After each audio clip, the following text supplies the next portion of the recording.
வணக்கம். நம்ம Puducherry Lok Sabha MP Vaithilingam sir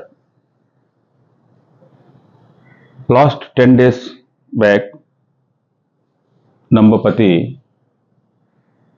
some allegation சொன்னார். அதுக்கு நான் ஒரு வீடியோ போட்டுட்டு ரிப்ளை சொல்லிட்டேன். அதுக்கப்புறம் நான் பாண்டிச்சேரி నుంచి யானம் போயிட்டு எஸ்டர்டே நைட் வந்துட்டேன். லாஸ்ட் ஒரு 4 days பேக்கே நான் சொல்லிட்டேன். 22nd and 23rd நான் பாண்டி வந்து வைத்திலிங்கம் சார்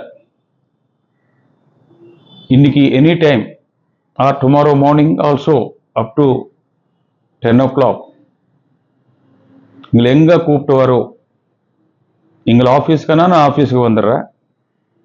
இல்லை ப்ரெஸ்ஸு மீடியா கிளப்புன்னா கிளப்புக்கு வந்துடுறேன். எஸ், நான் எங்களை நம்ம மேலே ஒரு எலிகேஷன் சொல்லியாச்சு. அந்த எலிகேஷனுக்கு நான் பதில் சொல்கிறேன். நான் சொன்ன எலிகேஷனுக்கு எங்களுக்கு பதில் சொல்லுங்க. அதே மாதிரி MLA Vaidyanathan CLP leader and future chief minister எங்களுக்கு நான் நம்ம மேலே யாரோ எழுதி கொடுத்தது படித்தாச்சு. நான் பாலிடிக்ஸில் ஒன்றுக்கு முன்னாடி எத்தனை ப்ராப்பர்ட்டிஸ் இருக்குது, எத்தனை ப்ராப்பர்ட்டிஸ் நான் வித்துட்டா, நான் வந்து இந்த 30 yearsல எத்தனை ப்ராப்பர்ட்டிஸ் ஆனது அந்த ப்ராப்பர்ட்டிஸ் எல்லாம் டாக்குமெண்ட்ஸ் எல்லாம் எடுத்துன்னு வந்துட்டான். அதே மாதிரி சிஎஸ்ஆர் ஃபண்டு பற்றி எங்களுக்கு சொல்லியாச்சு. அது அந்த டீட்டெயில்ஸ் எல்லாம் எடுத்துன்னு வந்துட்டா சிஎஸ்ஆர் ஃபண்டு.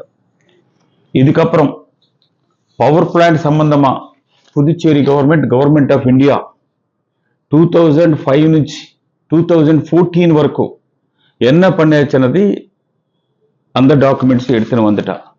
இங்க 2 பேரு சேர்த்தி ஆர் செப்பரேட்லி ஆர் இவர் 2 பேரு கம்பைண்டா எப்போ கூப்பிட்டு வரோ நான் ரெடி இருக்கேன்னு சொல்லிட்டு இந்த வீடியோ மூலியமா எங்களுக்கு சொல்றேன். இந்த வீடியோ இங்க 2 பேருக்கு கூட இப்ப நான் அனுப்புறேன். கொஞ்சம் டைம் கொடுங்க. நம்ம 3 பேர் உட்காரிட்டு எல்லா மீடியா பிரஸ் முன்னாடி நான் என்ன தப்பு பண்ணியாச்சோ, என்ன காசு வாங்கியாச்சோ எல்லா எவிடன்ஸ் எங்களை வந்துருங்க. நாம ப்ராப்பர்ட்டிஸ் பத்தி நான் எது கூட எந்த ஒரு சின்ன மிஸ்டேக்கோ ஒரு பைசா வாங்கலன்னு சொல்லிட்டு நான் ப்ரூவ் பண்ணக்கு நான் ரெடி இருக்கேன்னு சொல்லிட்டு எங்களுக்கு சொல்றேன். எல்லா பாண்டிச்சேரி மக்கள் எல்லாருக்கும் நன்றி.